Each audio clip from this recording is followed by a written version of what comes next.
অরূপ কয়াল অরূপ কয়াল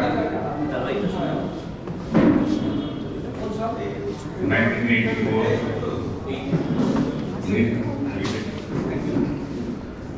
নীলেন্দ্র শেখর বসুর সঙ্গে আমার পরিচয় ছিল। অসাধারণ মানুষ। যাই হোক, আমরা রবীন্দ্রনাথ, নজরুল, সুকান্ত এদের কবিতা পড়ি বড় হয়েছি ছোট থেকে, কিন্তু আধুনিক কালে একটি কবি আর্যতীর্থ, তার একটি কবিতা নাড়া ফেলে দিয়েছে সমাজে। সেই কবিতাটা যতটা সম্ভব করার চেষ্টা করছি।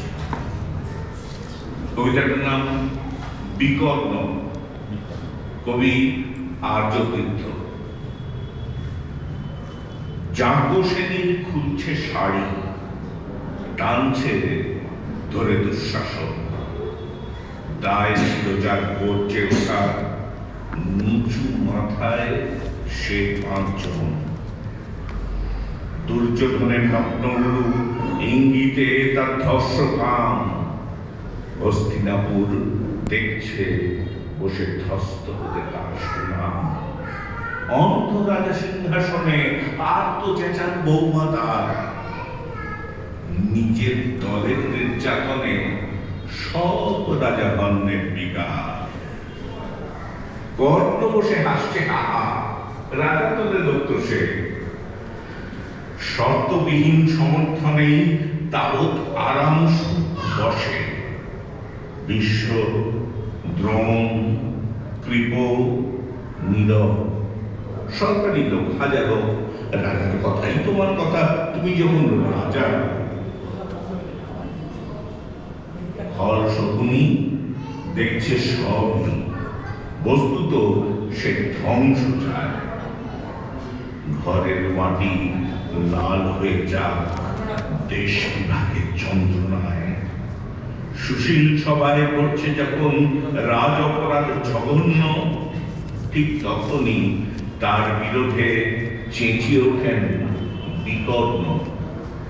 বিকর্ণ কেউ পেটালো 100 ভাগের একজনা। তেমন করে এরা কেউ তার কথাটাই জানত না।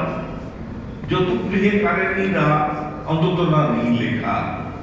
ভীমকে যখন বিষ খাওয়ালো তখনও তা নেই দেখা। কিন্তু যখন প্রকাশ্যতেই কাটছে নারীর আব্রুকেও, স্তব্ধ জীবের চুপসাগরে বিকর্ণ হন একলা ঢেউ। চেঁচিয়ে ওঠেন রাজার কুমার যুবরাজের বিরুদ্ধে। মহাবলী পাণ্ডবেরও তখন বলায় সে সুর নেই।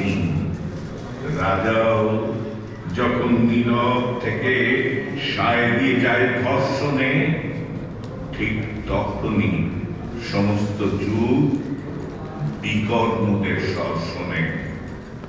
আমরা যারা কিছুটি নই, একটি মতো ভোট কেবল। অত্যাচারের সামনে এলে সঙ্গী শুধুই চোখের জল। পোষ্যভাবে যাত্রা চেবাই অন্ধ এবং নিকর্ণ। প্রার্থনা থাক আমরা যেন একবার হই বিকর্ণ। মরার আগে হতেই হবে রাজার সভায় বিকর্ণ।